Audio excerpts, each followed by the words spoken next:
student scholars in association with Goa Headmasters Association.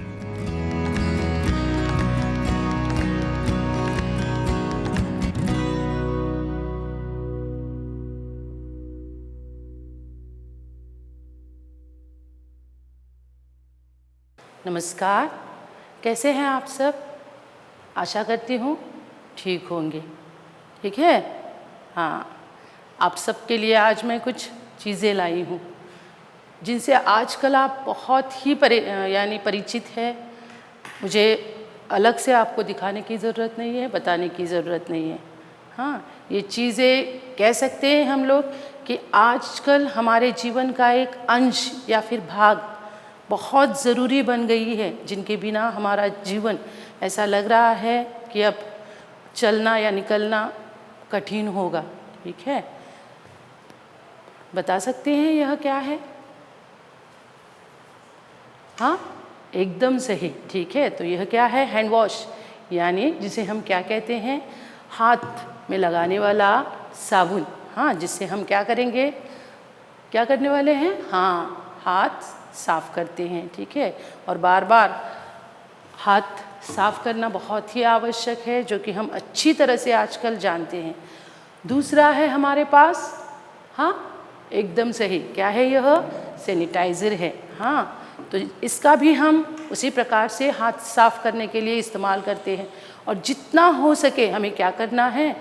हमारे हाथों को साफ रखना है और प्रयास करना है कि हमारे हाथ इस प्रकार से हमारे मुंह तक ना पहुँचे।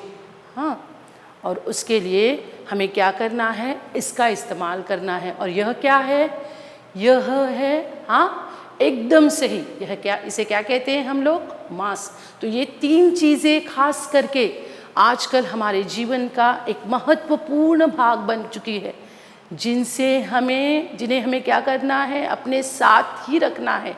ठीक है? मास्क पहने बिना घर से बाहर निकलना नहीं है। अब कह सकते हैं या फिर बता सकते हैं इसका कारण क्या है? हाँ, एकदम सही, इसका कारण है जो महामारी फैली हुई है। एकदम सही, और जिसका नाम है, आप देख सकते हैं। हाँ, एकदम सही। ठीक है, बहुत बहुत अच्छा, शाबाश। हाँ, कोविड-19 या फिर कोरोना वायरस, यानी जिसे हम लोग हिंदी भाषा में महामारी कहते हैं। हाँ, जो कि बहुत ज़्यादा मात्रा में सारी दुनिया में, सिर्फ हमारे देश में नहीं, पूरी दुनिया में यह महामारी फैली हुई है। और आजकल जिससे बचने के लिए हम बहुत ज़्यादा प्रयास कर रहे हैं। दवाई तो अब तक नहीं निकली है, लेकिन फिर भी हमें पूरी तरह से विश्वास है और आशा है कि एक ना एक दिन इस महामारी से हम लोग क्या करने वाले हैं? उभरने वाले हैं। और एक ना एक दिन इससे संबंधित जो दवा है, वह औषधि है, वह हमारे पास आने वाली है। ठीक है? और हम इस कोरोना वायरस से या फिर कोविड-19 जिसे कहा जाता है, उससे निकलने वाले हैं। क्यों यह होने वाला है? क्योंकि हमें पूरा विश्वास है और पूरी उम्मीद है, आशा है। याद रखिएगा कि हम लोग, यानी इसी प्रकार से जब हम जीते हैं, जीवन जीने के लिए आवश्यक है एक तो अपने आप पर विश्वास होना, और दूसरा आशावादी होना, तीसरी बात सकारात्मकता हमारे पास होना। ठीक है? और इन्हीं सारी चीज़ों को साथ लेकर पूरी उम्मीद के साथ आगे बढ़ते रहना ही जीवन है। तो यही संदेश देते हुए आज हम एक नई कविता पढ़ने वाले हैं, जिसका नाम है धरे रहो धीरज। ठीक है?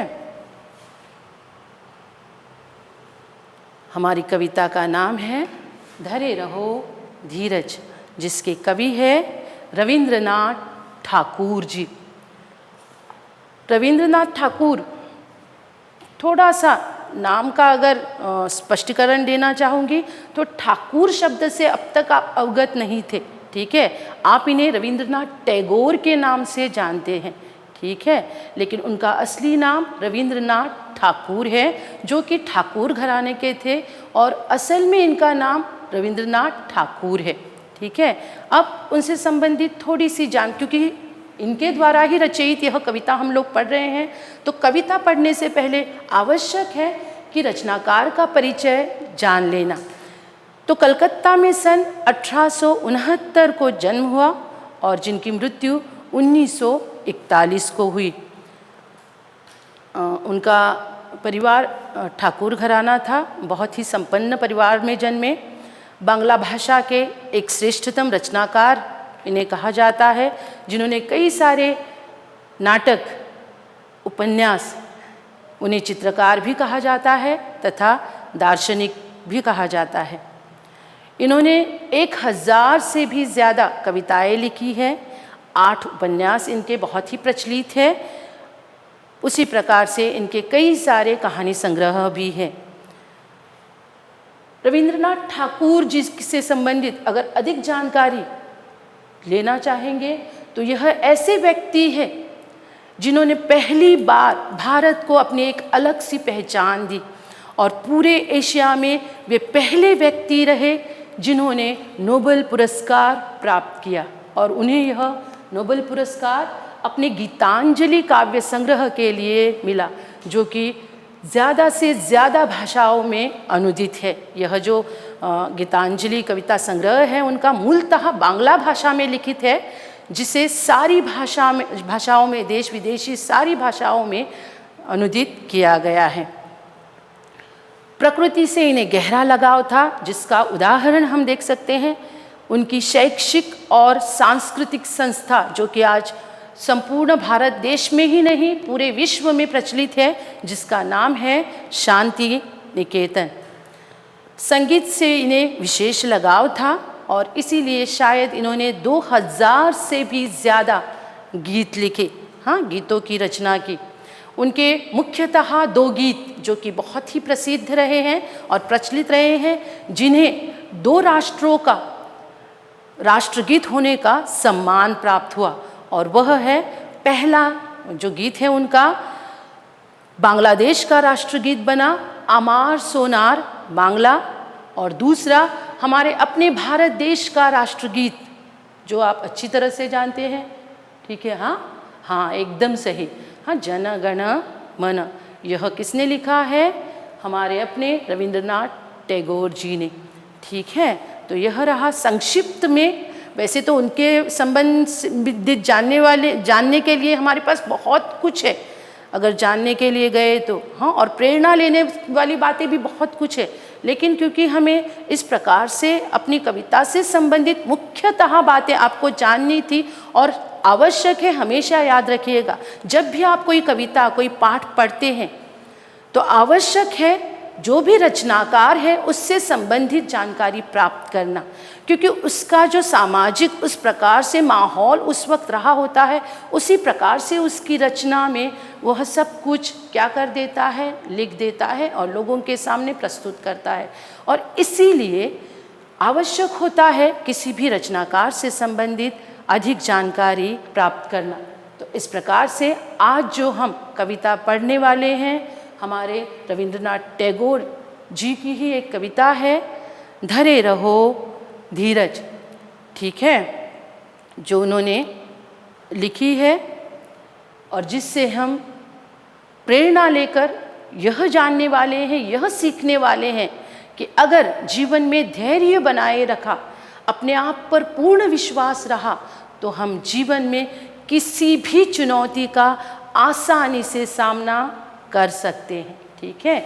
जीवन में हमेशा हमें आशावादी रहते हुए आगे ही बढ़ना है, खुद भी आगे बढ़ना है और दूसरों को भी आगे बढ़ने के लिए प्रेरित करना है, जैसे कि हमारे कवि ने किया है। हमें वे शुरुआत से अंत तक कविता की सिर्फ क्या करने का प्रयास कर रहे हैं?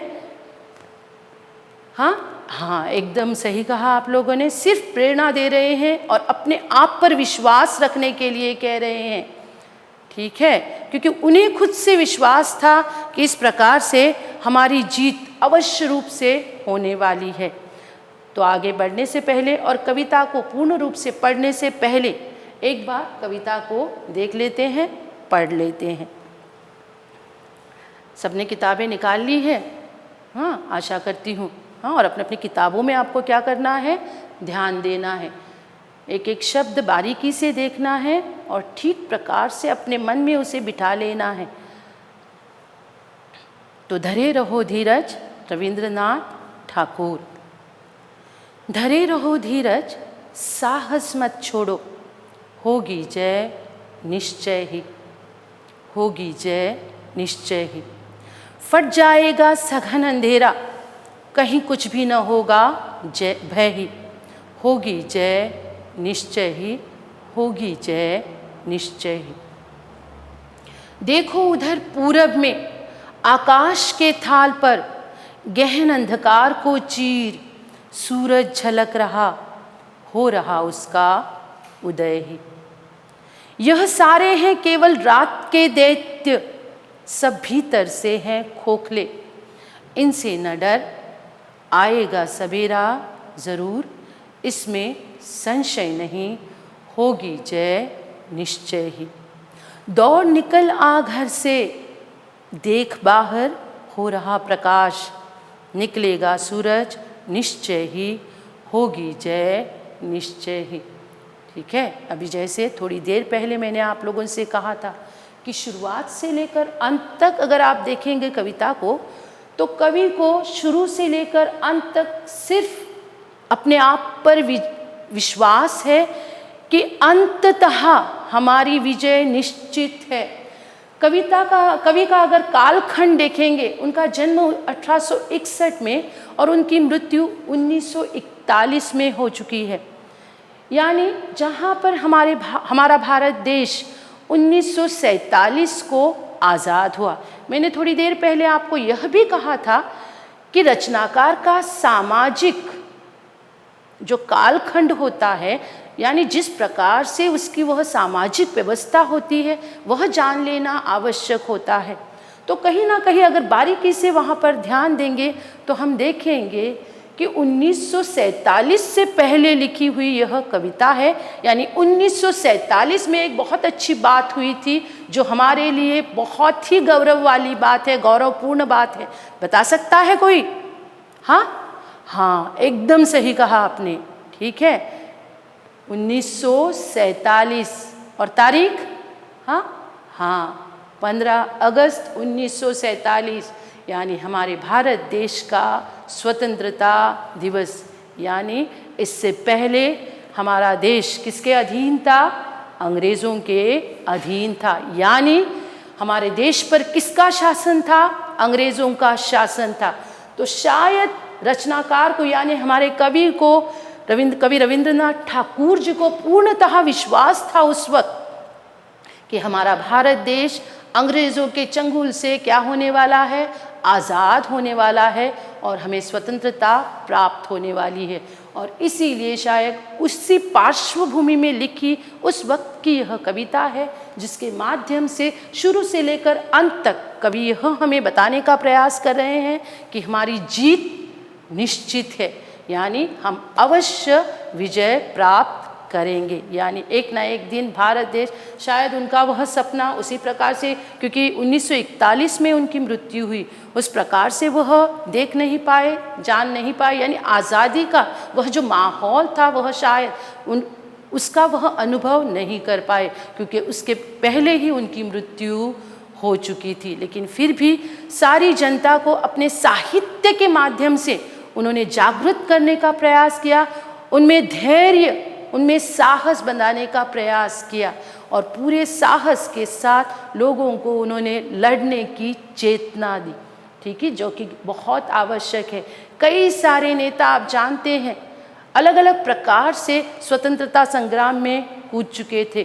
तो उसी प्रकार से रविंद्रनाथ ठाकुर जी ने भी अपनी लेखनी के माध्यम से इस स्वतंत्रता संग्राम में शायद पूरी तरह से भाग लिया था। आपको शायद पता होगा या नहीं, ठीक प्रकार से मुझे मालूम नहीं, लेकिन फिर भी आप लोगों को बताना चाहूँगी कि रविंद्रनाथ ठाकुर जी से संबंधित एक बात जो है, उन्हें अंग्रेज़ सरकार द्वारा एक क्राउन मिला था। ठीक है, जिनका उन्होंने सिर्फ इस बात के लिए त्याग किया जब वह जालियनवाला बाग हत्याकांड हुआ, जिसमें कई सारे लोगों की बिना वजह मृत्यु हुई और वो बात उन्हें इतनी खटकी कि इस वजह से उन्होंने वह क्राउन यानी उन्हें जो वह पुरस्कार प्राप्त हुआ था वह उन्होंने वापस कर दिया। उस क्राउन के माध्यम से वह जो पुरस्कार उन्हें दिया गया था उस वक्त, उसके माध्यम से वह अपने नाम के आगे क्या लगा सकते थे? सर की उपाधि लगा सकते थे, ठीक है। लेकिन गुरुदेव रविंद्रनाथ ठाकुर जी ने उन्हें जो वह पुरस्कार प्राप्त हुआ था वह वापस किया। उसी प्रकार से और एक उनकी बात बहुत ही प्रचलित है, वे ठाकुर घराने के थे, इसलिए उनके पास सारी सुविधाएं थी, ठीक है। उनके पिता चाहते थे कि वे बैरिस्टर बने और इसलिए उन्हें विदेश भेजा गया था, लेकिन किसी कारणवश यानी उनका इसी प्रकार से अपने देश में ही और देश की भाषा में यहीं पर इसी गंध में उनका पूरी तरह से विश्वास था, मन रमा हुआ था, इसीलिए वह बिना बैरिस्टर की उपाधि लिए विदेश से भारत देश लौट आए, ठीक है। तो इस प्रकार से यह हमारी कविता है जिसे हम पढ़ने वाले हैं, जो सिर्फ हमें शुरुआत से लेकर अंत तक क्या करने के लिए प्रेरित करती है? हाँ, जीतने के लिए प्रेरित करती है, जो कि बहुत आवश्यक है। और दूसरी बात, अपने आप पर विश्वास बनाए रखने के लिए प्रेरित करती है। देखिए, हाँ, तो कविता की शुरुआत करते हैं और आगे बढ़ते हैं। हाँ, धरे रहो धीरज, साहस मत छोड़ो, होगी जय निश्चय ही। देखिए, वह व्यक्ति कहीं ना कहीं किसी न किसी रूप से हमें बता रहा है किस प्रकार से वह खुश है, क्योंकि उसने अपने आप पर पूरा धैर्य बनाए रखा है, धीरज बनाए रखा है। धीरज का अर्थ या फिर पर्यायवाची शब्द के रूप में हम लेंगे धैर्य या फिर सब्र, ठीक है। दूसरे पंक्ति में वहाँ पर आया है साहस, साहस का पर्यायवाची शब्द है या फिर अर्थ के रूप में हम लेंगे शब्दार्थ के रूप में हिम्मत। तो वो कहते हैं कि धरे रहो धीरज, यानी हमें हर वक्त हर समय क्या बनाए रखना है? धीरज बनाए रखना है, अपने आप पर धैर्य बनाए रखना है। धीरज या धैर्य का अगर अंग्रेजी में अनुवाद करना चाहेंगे तो पेशेंस जिसे कहते हैं, यानी अपने उसके लिए हमें अपने आप पर विश्वास होना चाहिए। कभी कभी ऐसा लगता है कि हमारा धैर्य टूट जाएगा, हम हार जाएंगे, लेकिन किसी भी प्रकार से कवि कहते हैं कि साहस मत छोड़ो, हमें हिम्मत नहीं छोड़नी है, क्योंकि हम जानते हैं अंततः हमारी जय निश्चित है, होगी जय निश्चय ही, ठीक है। अगर इसे कोविड-19 यह जो बीमारी है या फिर कोरोना वायरस यह जो महामारी है उससे संबंधित अगर आज के दृष्टिकोण में लेंगे तो सिर्फ हमें धैर्य बनाए रखना है। हम जानते हैं, सारी दुनिया जानती है, थोड़ा सा मुश्किल हो रहा है, थोड़ा सा कठिन हो रहा है, कई सारे लोगों की मौत यहाँ पर हो रही है, लेकिन फिर भी क्योंकि हमारे पास धीरज है, हम अभी तक धैर्य बनाए हुए हैं और हमने साहस अभी तक नहीं छोड़ा है, इसलिए हमें पूर्णतः विश्वास है कि एक न एक दिन क्या होने वाला है, इससे संबंधित जो औषधि है या फिर दवा है वह एक न एक दिन निकल कर ज़रूर आएगी और इस महामारी को हम मात दे पाएंगे। उसी प्रकार से अगर हम व्यक्तिगत तौर पर देखने जाए तो हमारे जीवन में हर एक के जीवन, आप सबके जीवन में अलग अलग परेशानियां होंगी, अलग अलग दुख होंगे, आप अलग अलग दर्दों से गुजरते होंगे, लेकिन क्या करना है? उन पर आपको उन सारी चीज़ों को यानी उन सारे दुखों को, दर्द को आपको क्या करना होगा? निराशाओं को आपके जीवन से आपको मिटाना होगा, दूर करना होगा। लेकिन यह कब होगा? जब आपका अपने आप पर धीरज होगा, धैर्य होगा, जब आप साहस बनाए रखेंगे तभी यह मुमकिन होगा। और अगर रचनाकार का यानी कवि का, गुरुदेव रविंद्रनाथ ठाकुर जी का कालखंड देखेंगे और उनके दृष्टिकोण से देखेंगे तो शायद वह यहाँ पर सिर्फ यह कहना चाहते थे लोगों से कि धैर्य बनाए रखिए, एक न एक दिन हमारा देश आज़ाद ज़रूर होगा, अंग्रेज़ों के अत्याचारों से हम अवश्य आज़ाद हो पाएंगे, ठीक है। तो इस प्रकार से यह हमारी पहली कुछ पंक्तियाँ हैं जिनके माध्यम से हम सिर्फ यही पढ़ते हैं कि किस प्रकार से हमें साहस नहीं छोड़ना है, धैर्य बनाए रखना है, क्योंकि हमारी जीत निश्चित है, ठीक है। आगे बढ़ते हैं। फट जाएगा सघन अंधेरा, कहीं कुछ भी न होगा भय ही, होगी जय निश्चय ही। आप देख सकते हैं पूरे चित्र में, ठीक है, मुझे बताने की भी आवश्यकता नहीं है। रोज रात को हम लोग सोते हैं जहाँ पर सघन यानी एकदम ज़्यादा बहुत घना क्या रहता है, अंधेरा रहता है, जहाँ पर आप मिडनाइट जिसे आप कहते हैं, पूरा सन्नाटा छाए रहता है। उसी प्रकार से हमारे जीवन में कई कबार थोड़े जो दुख रहते हैं, थोड़ी जो परेशानियाँ रहती है, इतनी हावी हो जाती है हम पर, ऐसा लगता है कि हम क्या हो जाएंगे, टूट जाएंगे, बिखर जाएंगे। लेकिन याद रखिएगा ऐसा नहीं होता। वही यहाँ पर आगे कवि हमें बताना चाहते हैं, फट जाएगा सघन अंधेरा, सघन यानी घना यानी बहुत डार्क, ठीक है, फट जाएगा सघन अंधेरा यानी अंधेरी वाली जो रात है, यानी या फिर बहुत ज़्यादा जो परेशानियाँ आपके जीवन में हैं वह क्या हो जाएंगी, चली जाएंगी, कहीं कुछ भी न होगा भय ही। भय का पर्यायवाची शब्द अगर लेंगे हम तो डर। तो हमारे जीवन में इस प्रकार से यह जो अंधेरा है वह चला जाएगा। इसका अर्थ है कि कहीं कुछ भी न होगा भय ही, हमारे जीवन में भय का कोई नामो निशान नहीं रहेगा, ठीक है, क्योंकि निश्चित है कि अगर अंधेरा चला जाएगा यानी इसका दूसरा अर्थ है कि हमारे जीवन में क्या आने वाला है, प्रकाश आने वाला है, ठीक है। तो होगी जय निश्चय ही। तो यहाँ पर वे कहना चाहते हैं कि दुख दर्द हमारे जीवन में हैं वह नष्ट हो जाएंगे, संकट जीवन से चले जाएंगे, भय हमारे मन से नष्ट हो जाएगा और निश्चित रूप से हमारी जीत होगी। तो यह महामारी एक न एक दिन अवश्य खत्म हो जाएगी, ठीक है, और इसे हम मात दे पाएंगे। मात देना यानी हरा देना, यानी हम इसके सामने क्या हो जाएंगे, जीत जाएंगे, और हमारे सामने यह जो महामारी है वह क्या हो जाएगी, हार जाएगी। और शायद उस वक्त का भी अगर कालखंड, उस वक्त का भी अगर इस प्रकार से संदर्भ लेना चाहेंगे तो हम कहेंगे कि पूर्णतः कवि बार बार सिर्फ आशावादी हो रहे हैं और लोगों को प्रेरित कर रहे हैं, लोगों में चेतना भर रहे हैं कि हाँ, धैर्य बनाए रखना है और इस प्रकार से एक न एक दिन उनके ऊपर जो अत्याचार हो रहे हैं वह दूर हो जाएंगे, ठीक है। यहाँ तक आशा करती हूँ सब कुछ आपकी ठीक प्रकार से समझ में आया होगा। जैसा कि मैंने अभी थोड़ी देर पहले आपको बताया था, देखिए यहाँ पर पूरा अंधकार है, ठीक है, चारों ओर सन्नाटा है, यानी सिर्फ दुख और दर्द है। लेकिन क्योंकि कवि को विश्वास है कि यह सन्नाटा, यह जो पूरा अंधेरा है, सघन अंधेरा है, वह मिटने वाला है, तो उस प्रकार से यहाँ पर आप देख सकते हैं कि क्या हो रहा है, उजाला हो रहा है, यानी प्रकाश हो रहा है। हाँ, यानी इसका अर्थ है कि नया सवेरा, यानी दूसरी भाषा में आप कह सकते हैं, आप सबको पता है, हम सबको पता है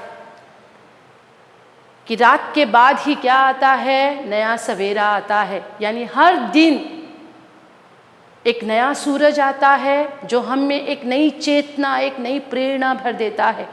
अपनी किरणों के साथ हमें एक नया और अलग ही संदेश देता है कि रात जा चुकी है।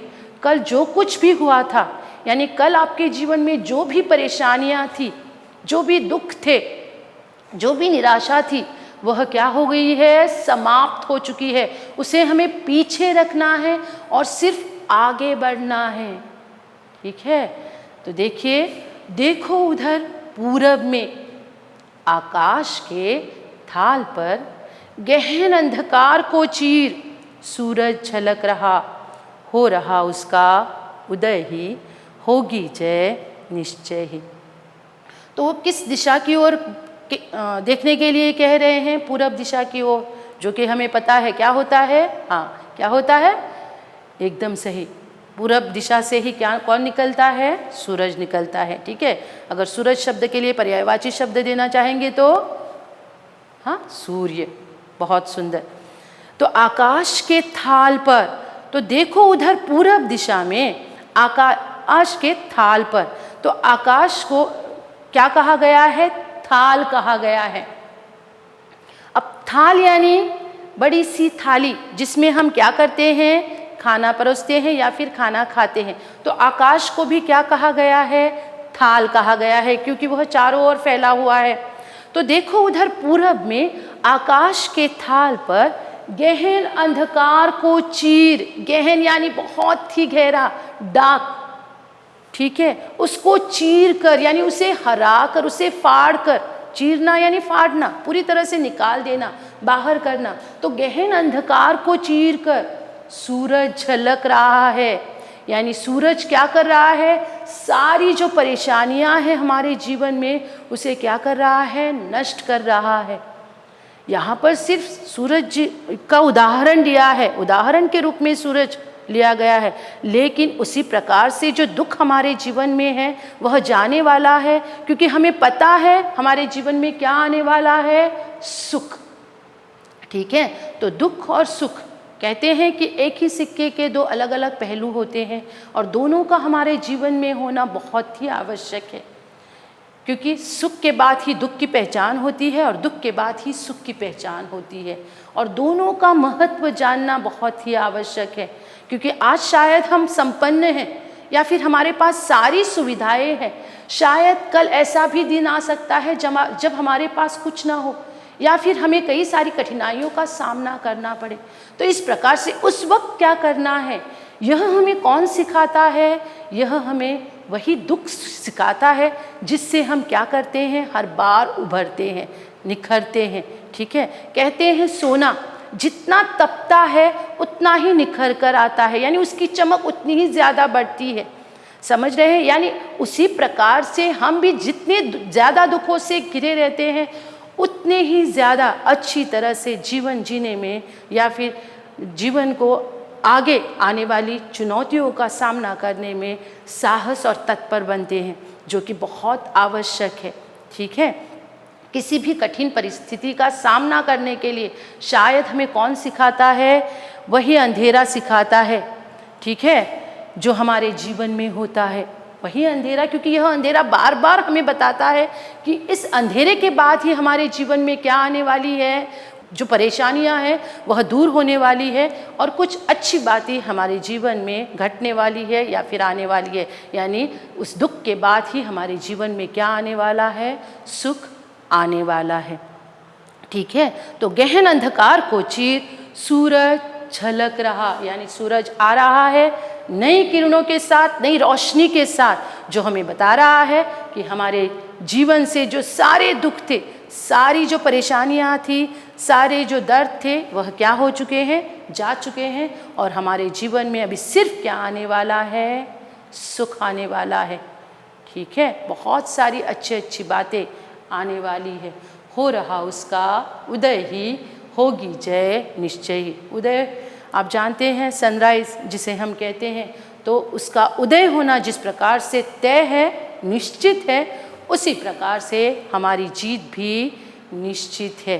तो हम कह सकते हैं कि जिस प्रकार से यहाँ कवि पूर्णतः विश्वास रख रहे हैं अपने आप पर और हमें विश्वास दिलाने का प्रयास कर रहे हैं, हमें पूर्णतः अपने आप पर विश्वास रखना है, सकारात्मक दृष्टिकोण से आगे बढ़ना है और जान लेना है कि हमारे भी व्यक्तिगत तौर पर जो भी दुख हमारे जीवन में है, आपके अपने व्यक्तिगत जीवन में जो भी दुख है, जो भी परेशानियां हैं, उनसे आपको ही लड़ना है और आपको ही दुख दूर करना है, क्योंकि वह दुख और दर्द एक ना एक दिन अवश्य चले जाएंगे, दूर हो जाएंगे। ठीक है, जिस प्रकार से आज हम स्वतंत्र भारत में रह रहे हैं, आज़ादी की सांस ले रहे हैं, क्योंकि उस वक्त कवि को यह विश्वास था और शायद इसीलिए सारे सेनानी जो इस स्वतंत्रता संग्राम में कूद पड़े थे, उन्हें पूरी आशा थी, और क्योंकि उन्होंने साहस बंधाए रखा, उन्होंने धाड़स दिखाया, हिम्मत दिखाई अंग्रेज़ों से लड़ने का,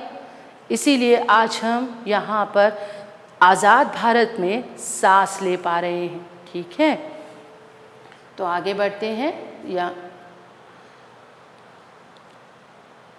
सूरज का उदित होना यानी रात के बाद दिन का आना जैसे निश्चित है, उसी प्रकार हर संकट का हमारे जीवन से जाना तय है। कवि पूर्णतः यहाँ पर आशावादी है। याद रखिएगा, आशा पर ही जीवन टिका रहता है, चाहे कितनी भी निराशाओं से हमारा जीवन घिरा क्यों ना हो। देख सकते हैं यहाँ पर एक व्यक्ति क्या कर रहा है, वह पूर्णतः निराश होकर बैठा हुआ है। ठीक है, शायद उसकी समझ में कुछ नहीं आ रहा है, लेकिन देखिए यह कवि क्या कहते हैं, यह सारे हैं केवल रात के दैत्य, सब भीतर से हैं खोखले, इनसे न डर, आएगा सवेरा जरूर, इसमें संशय नहीं, होगी जय निश्चय ही। तो यह सारे हैं केवल रात के दैत्य। दैत्य यानी दानव, राक्षस। ठीक है, दैत्य यानी दानव या फिर राक्षस, जो कि सिर्फ क्या करते हैं थे, लोगों पर अत्याचार करना। यहाँ पर शायद कवि का संकेत है अंग्रेज़ों के ऊपर। ठीक है, वे अंग्रेज़ों की ओर वहाँ पर निर्देश कर रहे हैं, जो कि सिर्फ क्या कर रहे थे, लोगों पर अलग अलग प्रकार से अन्याय कर रहे थे, अत्याचार कर रहे थे। ठीक है, तो वे कहते हैं कि ये सारे हैं केवल रात के, यानी ये सिर्फ रात में आते हैं। जैसे ही सवेरा आता है या फिर जैसे ही सुख हमारा, यानी जब वे जान लेते हैं कि हम लड़ने वाले हैं, हम इनका सामना करने वाले हैं, ये हमसे वैसे तो क्या करते हैं, डरते हैं। और इसीलिए क्या कहा गया है यहाँ पर, सब भीतर से हैं खोखले।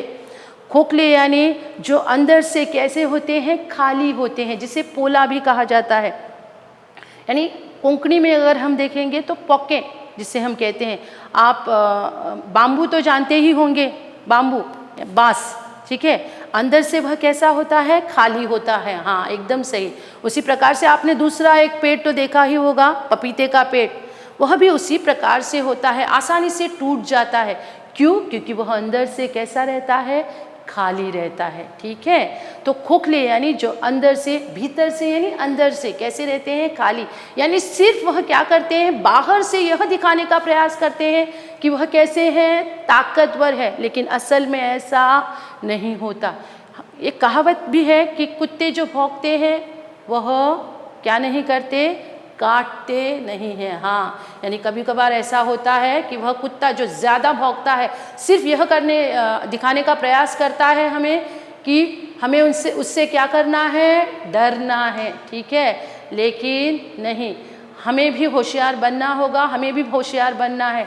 शायद कवि भी यहाँ पर यही कहना चाहते थे उस वक्त कि अंग्रेज़ हमें सिर्फ क्या करना चाहते थे, डराना चाहते थे, लेकिन वह असल में भारतीय जनता से पूर्णतः क्या करते थे, डरते थे। हमारी एकता वे जानते थे।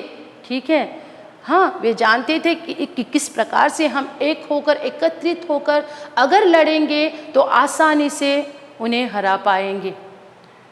तो इस प्रकार से यहाँ पर इसीलिए उन्होंने लोगों को जागृत करने का प्रयास किया है और बताना चाहते हैं बार बार, यह सारे हैं केवल रात के दैत्य, सिर्फ रात में आते हैं, यानी जो डरपोक होते हैं, दिन के उजाले में यह हमला करना नहीं जानते या फिर हमारे सामने आना नहीं जानते, यानी सामने से वार करना नहीं जानते। सब भीतर से हैं खोखले, यानी अंदर से वे असल में देखना चाहे तो वह क्या करते हैं, हमसे डरते हैं।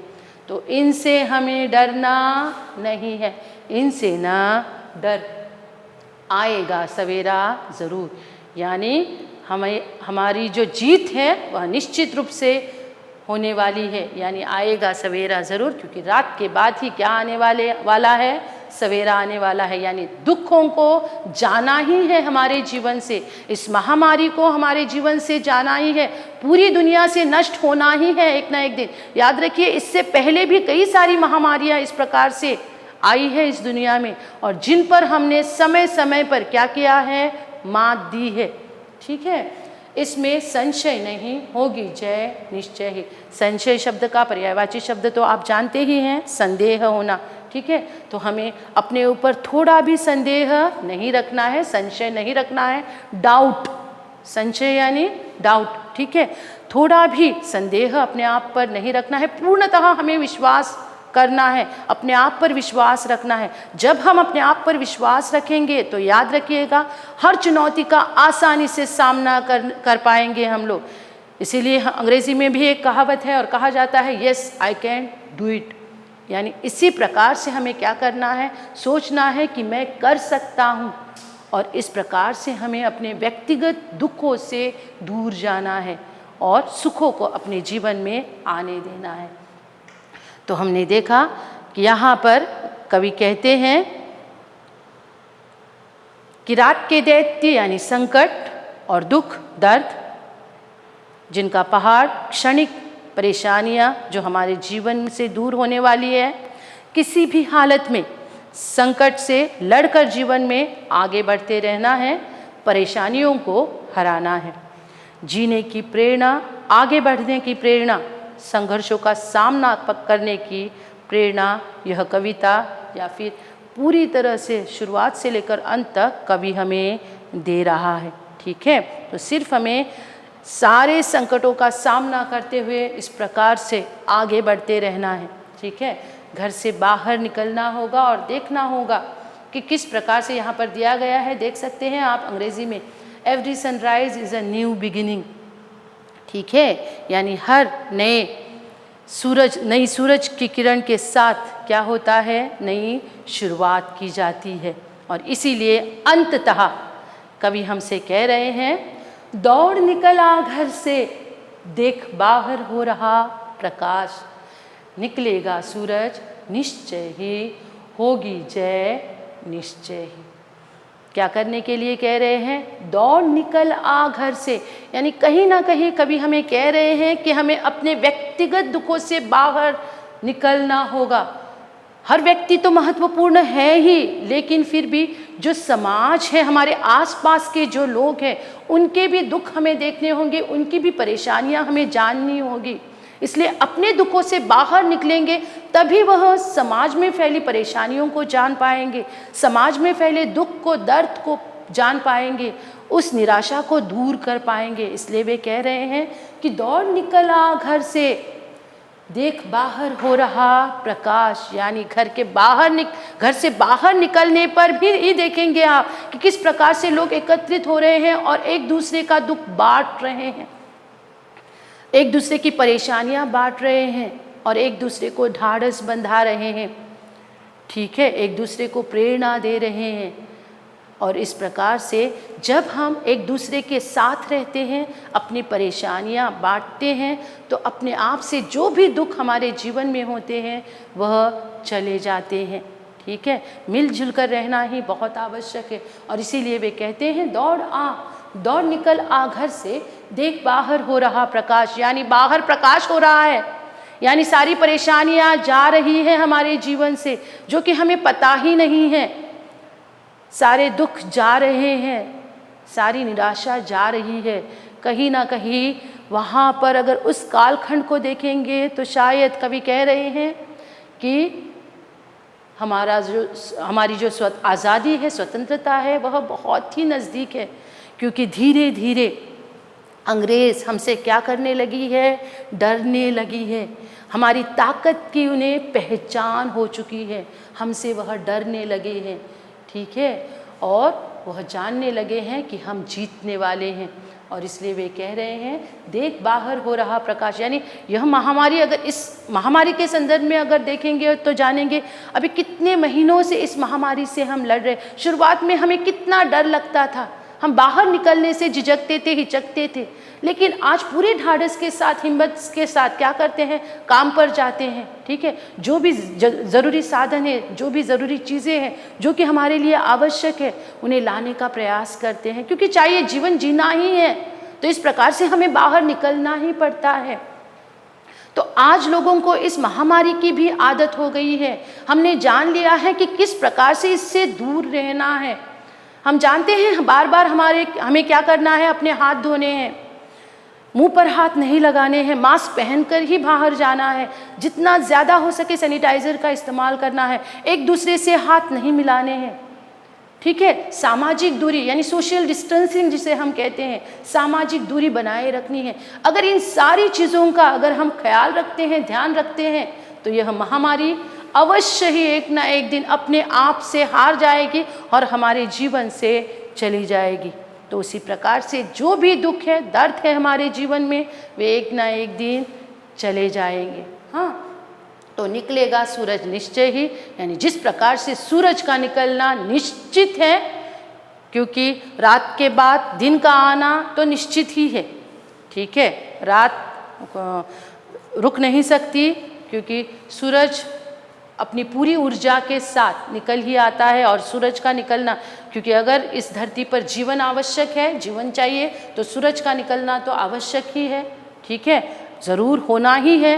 तो अगर वह तय है तो इसका दूसरा अर्थ है, विपरीत अर्थ अगर हम लेना चाहेंगे तो उसका दूसरा अर्थ है कि जो सारा अंधकार हमारे जीवन में है वह चला जाएगा।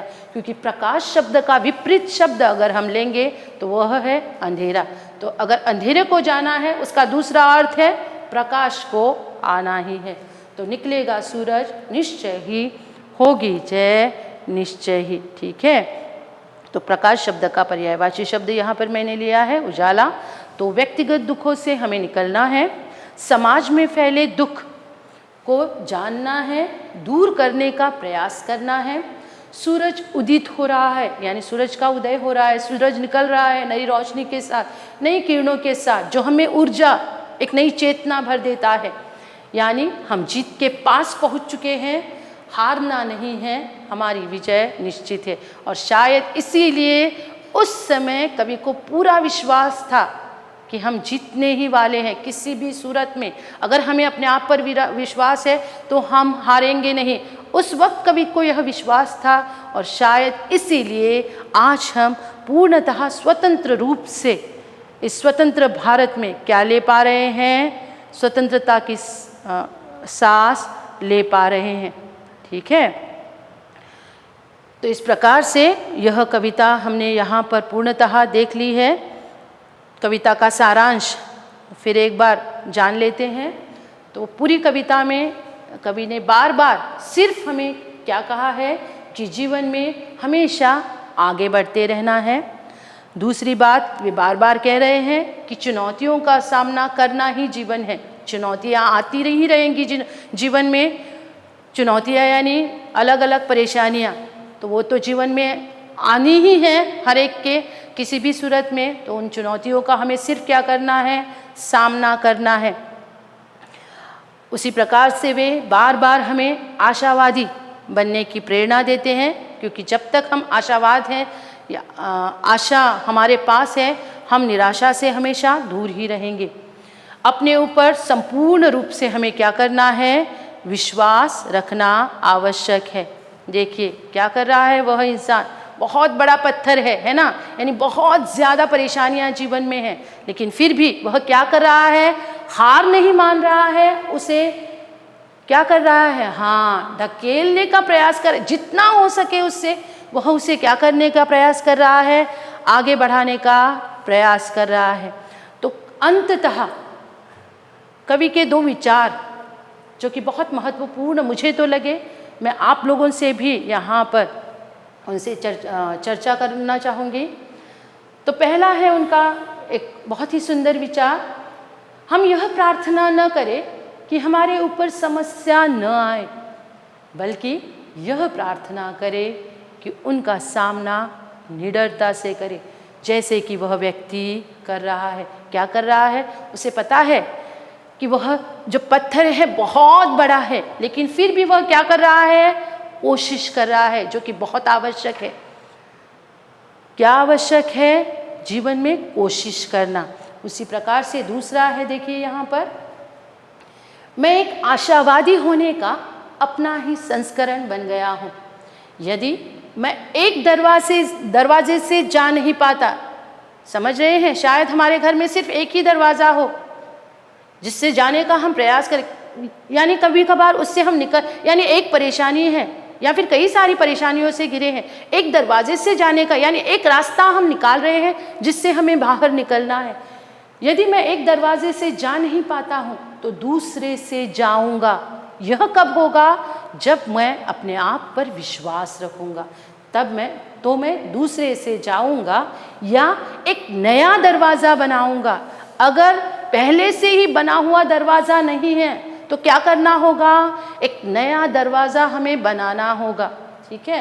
वर्तमान चाहे कितना भी अंधकार में हो, कुछ सामने आएगा ही, यानी वर्तमान यानी आज कितना भी अंधकार में क्यों ना हो, लेकिन एक न एक दिन क्या होगा, इस प्रकार से हम जीवन में आगे बढ़ पाएंगे। हमारी कविता पूर्णतः समाप्त हो चुकी है। हाँ, पूरी तरह से कविता के माध्यम से कई सारी अच्छी बातें हमने सीखी है, लेकिन अंत में सारांश रूप में कविता से संबंधित जो सारे पर्यायवाची शब्द या भी फिर प्रश्न उत्तर जो आए हैं उन्हें जानना भी आवश्यक है, क्योंकि परीक्षा से की दृष्टि से यह बातें भी उतनी ही आवश्यक है। ठीक है, जिस प्रकार से कविता का सारांश लिया हमने जीवन जीने के लिए, वो सारी बातें जिस प्रकार से आवश्यक है, उसी प्रकार से आपकी प्रश्न उत्तर पत्रिका लिखने के लिए आपको ये बातें भी उतनी ही आवश्यक है। तो यहाँ पर पर्यायवाची शब्द जो आए हैं वह पूरी कविता में साहस शब्द के लिए हिम्मत, सघन यानी गहरा, भय डर, जय जीत या फिर विजय, गहन यानी गहरा, सूरज के लिए आप सूर्य ले सकते हैं, आकाश आसमान, नभ, दैत्य यानी राक्षस, संशय संदेह, धीरज धैर्य, प्रकाश उजाला। उसी प्रकार से कविता में जो प्रश्नोत्तर है, सबसे पहले छोटे प्रश्नोत्तर यानी 15 से 20 शब्दों में जिनके आपको जवाब लिखने हैं। पहला प्रश्न है, कवि धीरज और साहस न छोड़ने को क्यों कहता है? कवि को विश्वास है कि हमारी विजय निश्चित है, इसीलिए हमें धीरज और साहस नहीं छोड़ना चाहिए। दूसरा प्रश्न है, कवि के अनुसार अंधकार दूर होने पर क्या होगा? कवि के अनुसार अंधकार दूर होने पर हमारा भय दूर हो जाएगा और हमारी विजय होगी। और तीसरा प्रश्न है, हमें रात के दैत्यों से डरने की जरूरत क्यों नहीं है? रात के दैत्य डरावने अवश्य होते हैं, परंतु भीतर से खोखले होते हैं, इसीलिए हमें उनसे डरने की ज़रूरत नहीं है। तो यहाँ पर 15 से 20 शब्दों में कुल मिलाकर 3 प्रश्न हैं। तीनों प्रश्नों के उत्तर आपको ठीक से लिखने हैं और याद रखने हैं। हाँ, पहला है, कवि धीरज और साहस न छोड़ने को क्यों कहता है? दूसरा है, कवि के अनुसार अंधकार दूर होने पर क्या होगा? और तीसरा, हमें रात के दैत्यों से डरने की ज़रूरत क्यों नहीं है। अब बढ़ते हैं हमारे बड़े प्रश्नों के और, जिनके जवाब आपको 25 से 30 शब्दों में लिखने होंगे। हाँ, हमारा पहला प्रश्न है, कविता में सूर्योदय का वर्णन किस प्रकार किया गया है? तो बार बार कवि सूर्य की ओर देखते हैं, सूरज की किरणों के बारे में पूछते हैं, तो यहाँ पर कविता में सूर्योदय का वर्णन किस प्रकार से किया है वह आपको लिखना है। ठीक है, तो कवि कह रहे हैं पूरब के आकाश में प्रकाश हो रहा है, यानी कविता में जिस प्रकार से सूर्योदय का वर्णन किया है वही लिखना है। वैसे तो आप सूर्योदय रोज देखते हैं, लेकिन यहाँ पर आप अपने शब्दों में या फिर अपने ढंग से नहीं लिख सकते, क्योंकि यहाँ पर प्रश्न पूछा गया है कविता में किस प्रकार से सूर्योदय का वर्णन किया गया है। तो पूरब के आकाश में प्रकाश हो रहा है। लालिमा इस बात का प्रतीक है कि गहन अंधकार को चीरकर सूरज उदय होने वाला है। रात के दैत्य सवेरे से डरकर भागने वाले हैं। उधर दूर आकाश के थाल पर सूरज झलकने लगा है, सूर्योदय हो रहा है।